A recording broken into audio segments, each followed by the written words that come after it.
Welcome to Season 3 of Busting Addiction and Its Myths, sponsored by Safe House Rehab Thailand, where we offer a modern approach to recovery, breaking with tradition by introducing new technologies that help disrupt the cycle of addiction. To learn more, visit us at safehouserehab.com and click on the video, or contact us at info@safehouserehab.com, and we'll tell you about our $1,000 airfare allowance and referral rewards program. My name is Bruno J., and here's why I created this podcast. Our research has shown that despite the opioid epidemic and the worldwide panic over the ravages of addiction, we didn't see that treatment centers were doing anything different to break the cycle more effectively and improve the odds of long-term success. So we have set out to do things differently and to let all those who love an addict or alcoholic know more about the advances in treatment that we represent. Here's what we're doing differently. We have designed our diagnostics and detox to isolate and treat opioid and multi-addiction, example, alcohol plus opioids plus speed, more effectively, given that these are the new challenges of addiction in the 21st century. We integrate leading-edge technology into the recovering process, thereby disrupting the disorder, speeding the recovery of brain health. Clients come to treatment with damaged brains. This is a given. We pay attention to the importance of dopamine and other ingredients vital to brain health recovery. Traditional rehabs don't provide anywhere near the tools and close guidance that clients truly need to help keep them clean and sober for life. We do it right. First, we advise our clients to go into our sober living facility to serve as a transition to normal life, and we absolutely outperform traditional rehabs when it comes to providing a structure for long-term recovery. So if you love an addict or alcoholic and you feel like your loved one is sucking the oxygen out of your life, is stealing your money, stealing your peace of mind and your sanity, this podcast is for you. If you're feeling rage and shame and he or she is living rent-free in your head 24/7, this podcast is for you. I hope to have you gain a better understanding of the nature of addictive disorder and the invisible effect it has on your psyche. It's my fervent hope you also gain a little more compassion for your loved one and for yourself, in spite of this cunning, baffling, and powerful disease. To paraphrase an author in this space, we struggle because we love.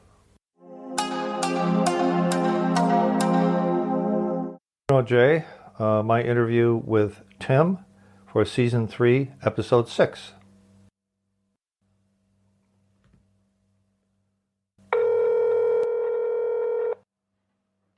Hi, this is Bruno J., and in this episode we'll be interviewing my good friend Tim, and I'd like to introduce him to you now. He's been a stalwart member of the fellowship and is the owner and operator of Promise View, a sober living facility in a great Midwestern city. So say hello, Tim, and tell us a little bit about what you're doing today, and then we'll go back to what life was like before.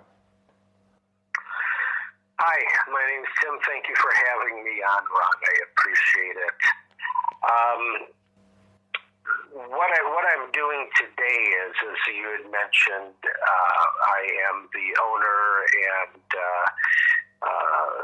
I run a sober living house, Promise View, in Milwaukee, Wisconsin, as far as a outreach program for those that want a firmer foundation in their recovery after they go through detox and possible treatment. We also have other guys too that come in and just realize that living with a bunch of others that are trying to accomplish the day-to-day sober living with each other is just helpful to have other people along in the program with you.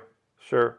And tell me a little bit about how many men you have typically when your house is full, and what the typical daily routine might be. Let's say pick a middle of the week, or pick Thursday, because you have I know Thursday's a little bit special for you.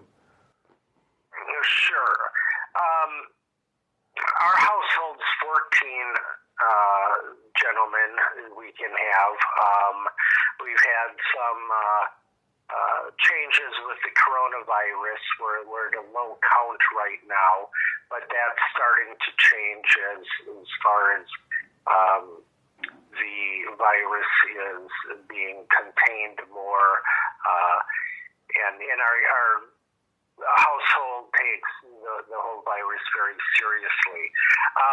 What we do on Thursday nights is a meeting that is for the members of the house as well as the public. If people are in recovery, they can come to the house.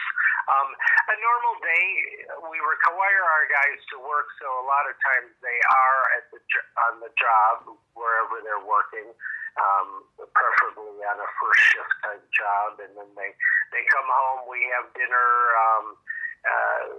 Guys go off to other AA meetings. It's up to them to go to an AA meeting or some type of 12-step meeting if they have narcotics or drugs as part of their substance abuse. They may be going to a Narcotics Anonymous meeting. Cool. So what happened? What was life like for you before you sobered up? And give us, how long that was. For me, it was 22 years. I've been sober, but before that, I don't know. So many of our stories are typical. I grew up in a good family, had good education, everything going for me, but there was something about, I even remember back to younger days, taking that first drink, and it just did something for me. It took away all my insecurities, all my fears, and just turned me into someone that I thought I wanted to be, but as time went on and as years went on, nothing good came from it. Relationships were destroyed. Work, any ambition I had was, my whole life revolved around alcohol and other drugs. So it definitely took me off the path that I was on for anything good to happen to my life. And I finally had enough of it, and fortunately had a moment of clarity that took me into a rehab type situation. It was like a 7-day detox, and after that I was at an AA meeting within 2 hours of leaving there, and got a sponsor at that meeting, and have been working with that sponsor ever since. And slowly but surely, good things started happening in my life and continue to happen. Excellent. What was describe the moment of clarity? I'd been drinking. My last days and months of drinking had just gotten so bad that that's all I did. And there was one night that I can't even describe it. I just felt very clear in my thought, very clear in my decision making, and at that moment didn't have the urge to drink. I knew I had to get help, and made a phone call and scheduled a situation that I could go into the next day. It doesn't mean that I didn't stop for a few drinks before I got there, but I've been through a couple of rehabs, and I always thought that if you showed up to rehab sober, that would be scoring good points for you. And I learned they really didn't care at all. So, I did make a stop or two before I went into that rehab. That's a little side story. Yeah. But I kind of said goodbye to all my old friends, all my old drinks, and looked at them and said, "I'll never drink you again." So, and I've stuck to that. Although, I know that each day is precious for me, and at any given time, if I choose to have that one drink, that old life will come back to me quickly. You said, Tim, that you had more than one try at rehab. Tell us a little bit about that part. Well, a lot of it would have to do with legal troubles, driving while intoxicated. I did get involved with one rehab, but you know what? I was only doing it to get my driver's license back. I did not commit to true sobriety. It was just once again jumping through some hoops with the idea that in the end, if I stayed away from alcohol, people would get off my back about my drinking, and I could go back to doing that again. Okay. Responsibly and normally. Right. So I thought. Right. In the middle of all of this, you mentioned that you had significant others, family, parents. I don't know if you were ever married or not. Tell us about the role of your loved ones and how those relationships actually operated while you were drinking and using. What were those relationships like? Well, I left my initial parents at an early age. I mean, my father was one of the type that he said, you know, if you're gonna behave this way, this is my house, and you know, I have my rules. So I moved out of there shortly after I was 18 years old, and you know, I probably drove my parents crazy because you know, then I was living on my own, and I could keep that. It was always a well-planned design that I could keep the party life away from them. And, you know, the next thing you just start seeing your family on holidays, and sometimes you wouldn't even do that. So there was distancing, as many of us do, you know, or if we had some family gathering, well, it was always an effort to, you know, not drink and go through whatever event was going on, and then would pick up afterwards. So those visits were always short. I was a young parent shortly after that, and it basically was taking care of my son and getting his mom through school, and then I worked. I did not go to school myself, but after work, which was a second shift job, that's when I do most of my drinking then. But that's when I was younger. That's when I was 19, 20, and as so many younger people do. You're young and your friends are in college and they're drinking too, so you think it's normal. And hey, I went to work and I got paid and I paid bills, and I always thought, well, I will slow my drinking down one day when I get older, which never really happened. Right. So how old were you when you sobered up? I was 38 years old. Okay. Besides having moments, maybe a month or two here and there, usually following some illegal thing I had done. You know, it's when you're sitting in jail, you always come to your senses, and you're good for a while. You know, and you pick up where you left off pretty quick. Yeah. You know. Yeah. Previous conversations with you, it sounded like you had some good insights about the concept of codependency.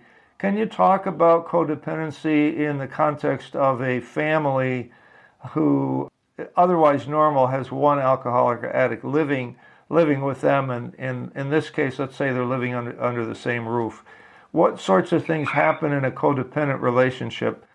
Well, unfortunately, you know, out of love, the family members try to deal with the individual or individuals that are using and it almost becomes a norm to them, and until very bad things start happening in their lives, and they try to help and control the individual by making suggestions of, not drinking so much, or maybe at this point they're finding them a job or whatever. But what they don't realize is that the family itself is getting sick along with the individual that is abusing, doing the substance abuse, whatever their substance might be.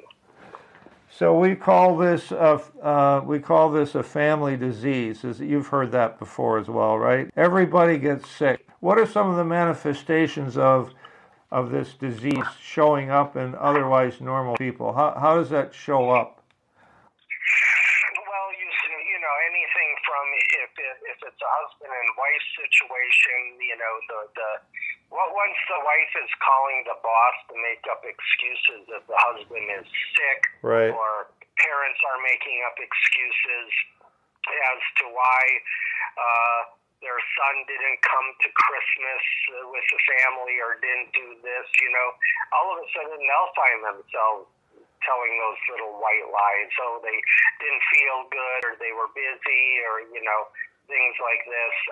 Even as far as monetary with some legal problems, the parents will end up by bailing the kid out of jail or putting them through expensive rehab programs, doing almost anything, I was going to say, within their power to try to correct the situation. Okay. But there you go. It's like they're really, what they have to realize is they are powerless over that situation or individual. Talk about the role of fear and resentment in that context. Can you talk about that? Even on a personal note, in fact, I just left an AA meeting that was exactly that subject matter that we were talking about. In that, at least in my personal experience, I was actually afraid to stop drinking because it seemed like I didn't know how to live a normal life, and as far as the family goes, as far as codependency, my gosh, they live in fear all the time as far as their loved one being out there, and parents worrying about, are they coming home, or are they going to die, especially when we're talking about substances like heroin. Yeah. I talked to so many wives and parents with the sober living situation. We talked to far many family members than we ever do take guys coming in to live in the house. You told me the story of how bizarre some of these families are. God bless them. They're just sick. We're not judging. But tell the story about, a couple of situations where it felt like they just wanted to dump their kid there and leave. Did that happen often enough? Yeah, there's these families. The mom and dad have just had enough. They've been doing and dealing with this for years and years, and they are so affected by the alcoholic or the addict that they really, I talked to them about getting involved with Anon because they need just as much help as the individual that is the victim of the substance abuse. Right. And a lot of times, the misconception of sober living is that, they're just going to go there and they almost consider us a babysitting service. Somehow we're going to cure the whole situation. And I've had situations where parents have wanted to write a check for 6 months to a year for their child to stay with us. And actually, we do a week-to-week bed license, And one of our rules is that we don't refund any money. That's why we only go week to week, because I'm not out to gouge people of their hard-earned money. But I remember the father that was willing to write a check for 6 months, and I said, well, keep in mind, if Billy over here doesn't follow some of these rules, he has to leave, and then we keep your money. And the dad just looked at me and said, I'll write you a check for a week. So he knew the odds of his son from past history following any guidance or rules, as simple as making your bed daily or doing your dishes after they're done, would be a miracle if this young man would even do that. So, and they do. They really expect us just that I have a magic wand, and it's recovery is work. It's not as bad as living the life using, as one person recently said to me, it's a lot easier to stay sober than it is to get sober. Because many of us spend years trying to get sober. I can't resist asking you the story of the parents who dumped off little Johnny and went on a cruise. You got to tell that story. It's too good. It's just too good. There's a few stories that are similar to that the parents actually, their child had just caused them so much turmoil for years and years that when they finally got them registered into our house, they went on a vacation to almost celebrate because they now had free time.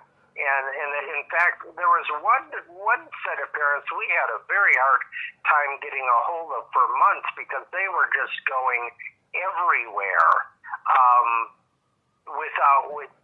it was, I don't know what I can compare it to in our life. I guess retirement, that we work our butts off and then in the end we retire, and that's when we take a cruise or get a condo or a timeshare or something like that.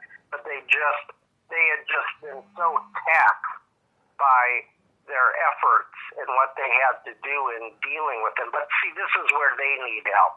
This is where, just as the alcoholic or addict needs to be around people that suffer from substance abuse, they need to be around people that will understand them. And the only one that's going to understand them is someone that has gone through it before. So we're big fans of Anon and getting these family members involved with Al-Anon, and even some of their younger siblings or the kids, getting them involved with Alateen.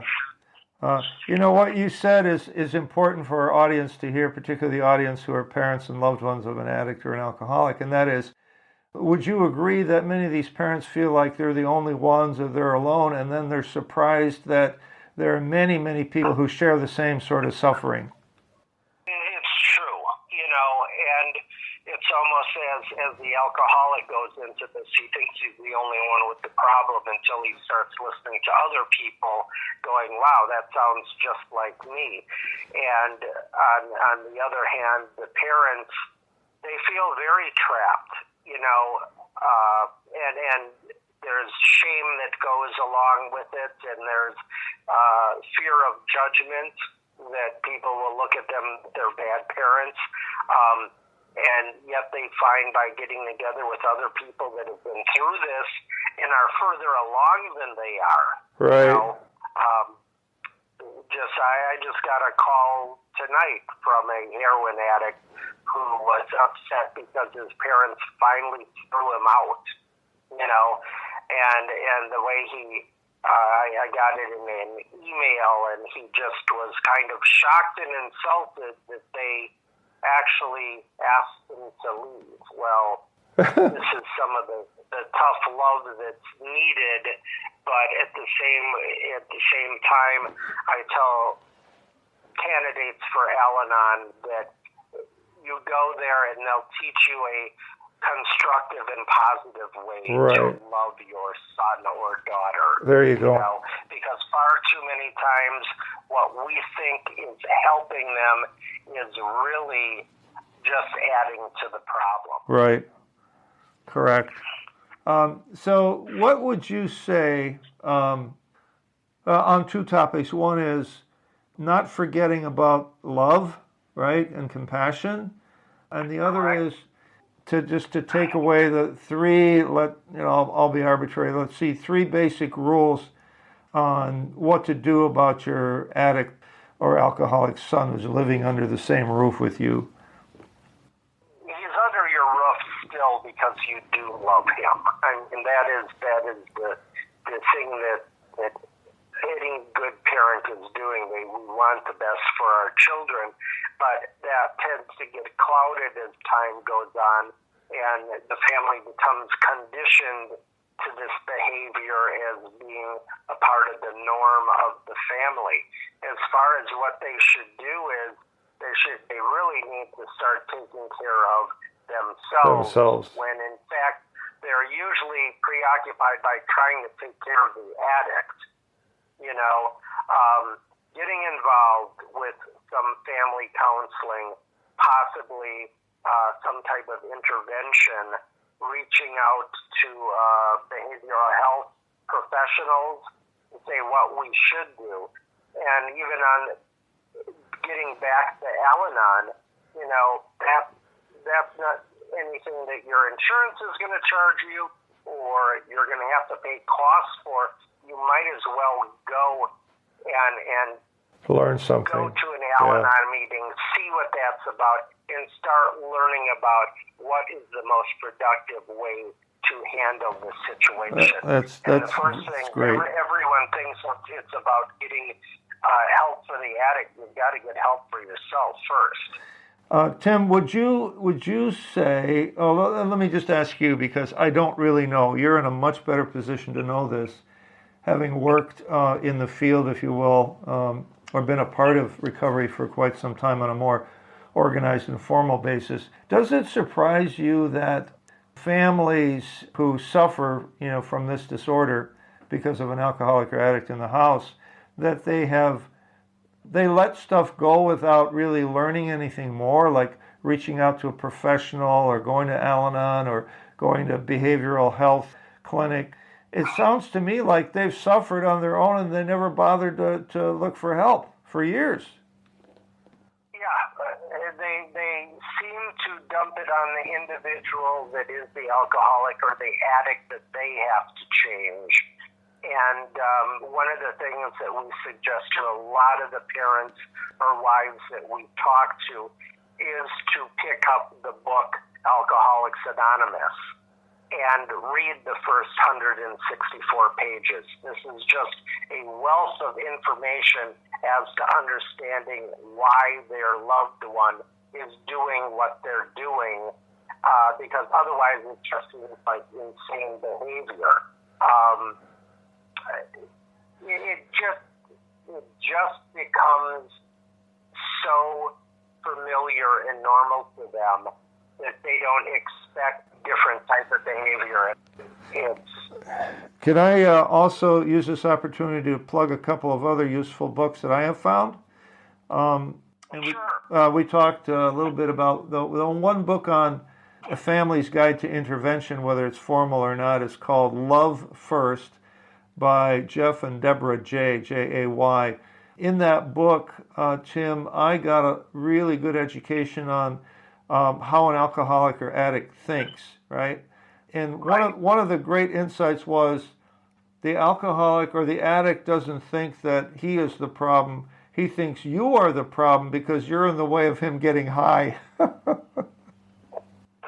It's a lot easier when you're in the life and in the trap of addiction. Right. This is one of the things we do. We point fingers.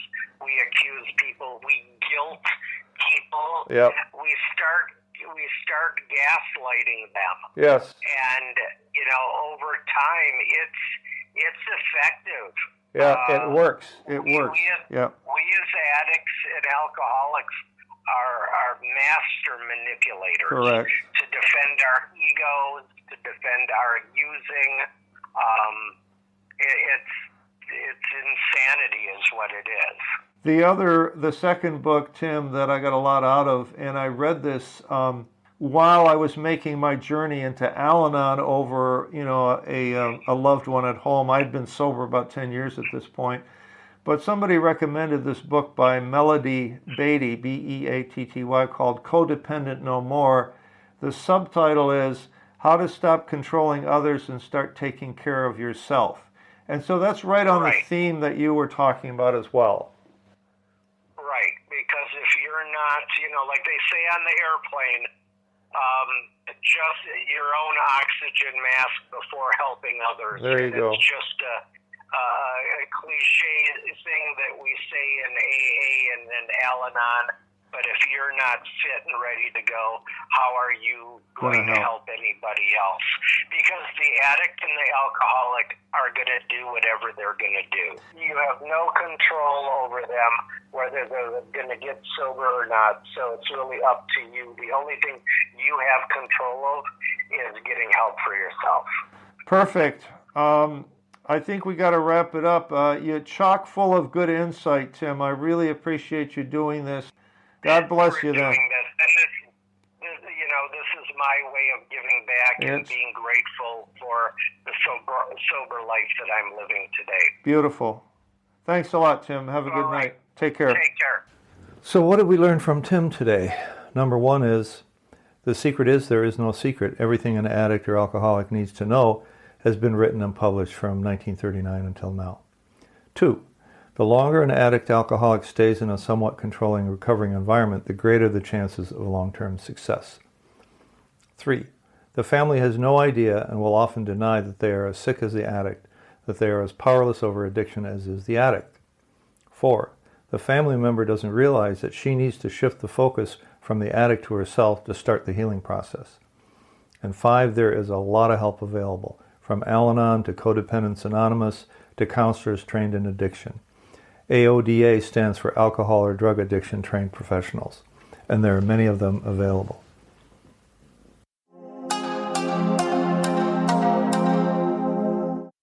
Thank you for tuning in today. It's my fervent hope we've given you new insight and new hope that will lighten your burden. For our hearts go out to all who suffer the effects of addictive disorder. Please give us your feedback at info@safehouserehab.com. By all means, ask us any question you like, and we'll answer on air if you will. And if you want to leave us your first name and city, we'll recognize you too, of course. This podcast is sponsored by safehouserehab.com, where we take a modern approach to recovery, something all families of those who suffer deserve. Tune in next week for more.